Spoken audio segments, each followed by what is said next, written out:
நிதி மசோதா 2024 என்னை பேச அனுமதித்ததற்கு நன்றி.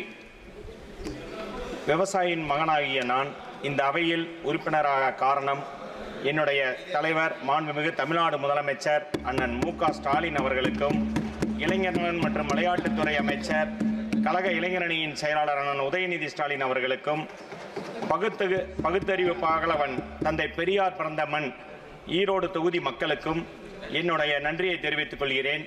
பேரறிஞர் அண்ணா, முத்தமிழறிஞர் கலைஞர், கலைஞரின் மனசாட்சி அண்ணன் முரசொலி மாறன் அவர்களை வணங்கி எனது கன்னி பேச்சை துவக்குகிறேன். இந்த மைனாரிட்டி ஒன்றிய அரசு 2024-25 ஆண்டுக்கான பட்ஜெட் மிகவும் ஏமாற்றம் அளிக்கிறது. இந்த பட்ஜெட் முழுக்க தமிழ்நாடு மக்களுக்கு விரோதமான பட்ஜெட்டாக தோன்றுகிறது. பாஜகவின் கூட்டணி கட்சிகளை திருப்திப்படுத்தும் வகையில் எந்த தெளிவும் தொலைநோக்கு பார்வையும் இல்லாத பட்ஜெட் இது. வழக்கமாக நிதியமைச்சர் பட்ஜெட்டில் திருக்குறளிலிருந்து ஒரு குறள் வாசிப்பார். ஆனால் இம்முறை அதுவும் இல்லை. தமிழ்நாடு என்ற வார்த்தை பெயருக்கு கூட இல்லை.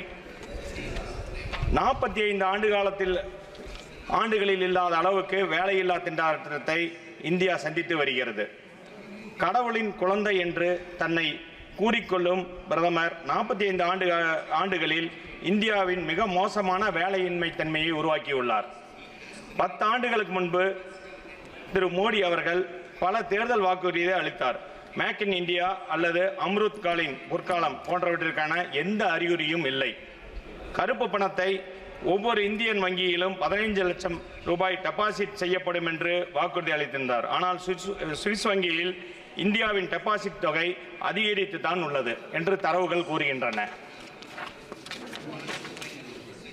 பாஜக அரசு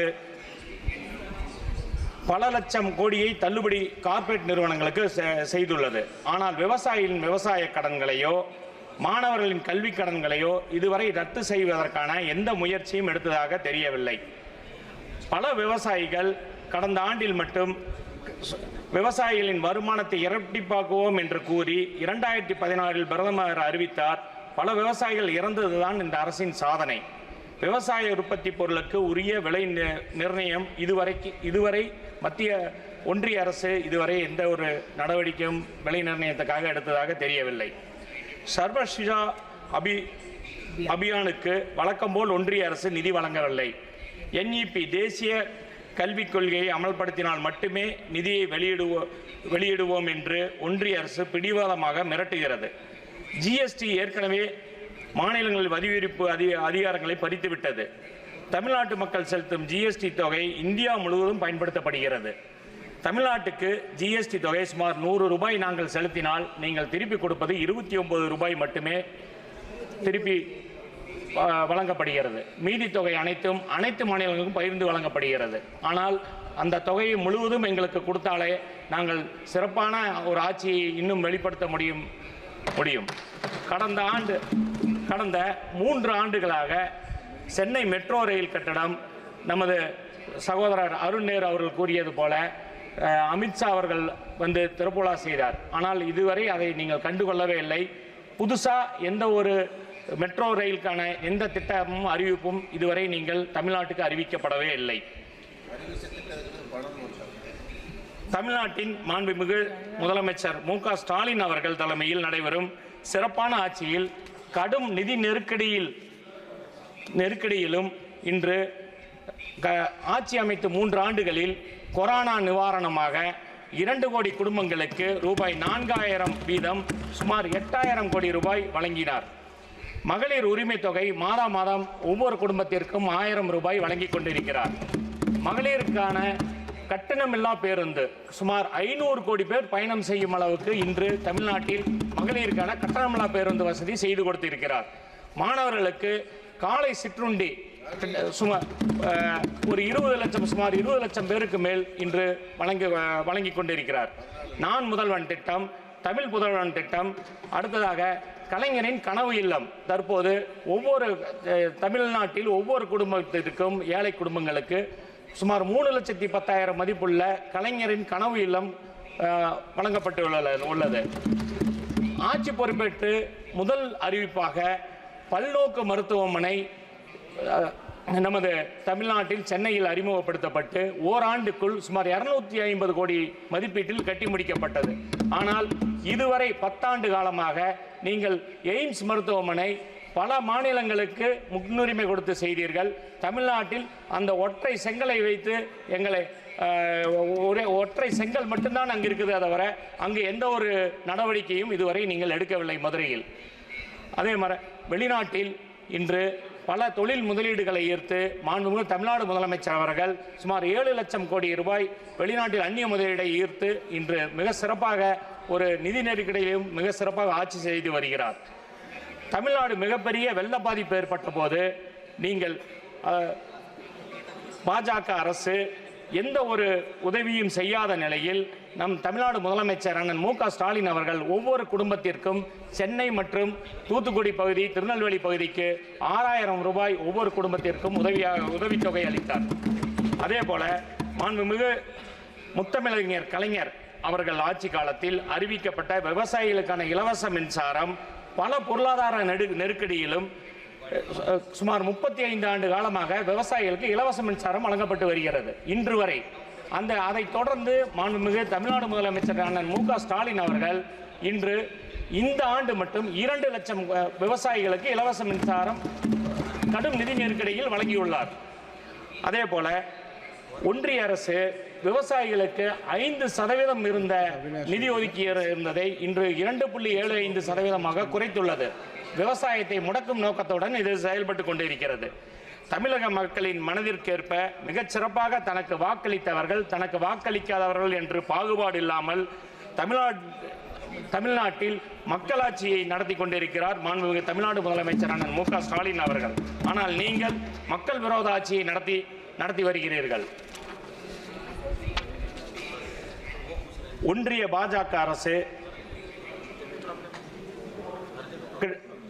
சுமார் 37,000 கோடி நமது வெள்ள நிவாரண நிதி, தமிழ்நாட்டுக்கான வெள்ள நிவாரண நிதி கேட்டபோது எப்பவும் ஆண்டுக்கு நீங்கள் கொடுக்க இருக்கும் தொகை 500 கோடிக்குள்ள தான் நீங்கள் ரிலீஸ் பண்ணியிருக்கீங்களா தவிர அந்த பேரிடர் நிவாரண தொகை 37,000 கோடியை நீங்கள் வழங்கவே இல்லை. அதே போல மாநிலங்களை கலந்தாலோசிக்காமல் மாநில உரிமைகளை பறிக்கும் வகையில் வசூலிக்கும் முத்திரைத்தாள் கட்டணம் குறைக்கப்படும் என்று அறிவிப்பு ஒன்றை செய்து இது மாநில உரிமைகளை பறிக்கும் செயல். தமிழ்நாட்டில் ஜிஎஸ்டிக்கு இழப்பீடாக 20,000 கோடி ரூபாய் கூட வழங்காத நிலையில் மாநிலங்களின் வரி விதிப்பு முறையை மாற்றி அமைக்க ஒன்றிய அரசுக்கு யார் அதிகாரம் கொடுத்தது? வேடிக்கை என்னவென்றால் கடந்த 10 ஆண்டு ஆட்சியில் வெறும் ட்ரெய்லர் தான், இனிமேல் தான் முழு படம் இருக்கிறது என்று. Just wait for a minute. Honorable members, I have a long list of speakers. If the House agrees, the time for the discussion may be extended by 1 hour.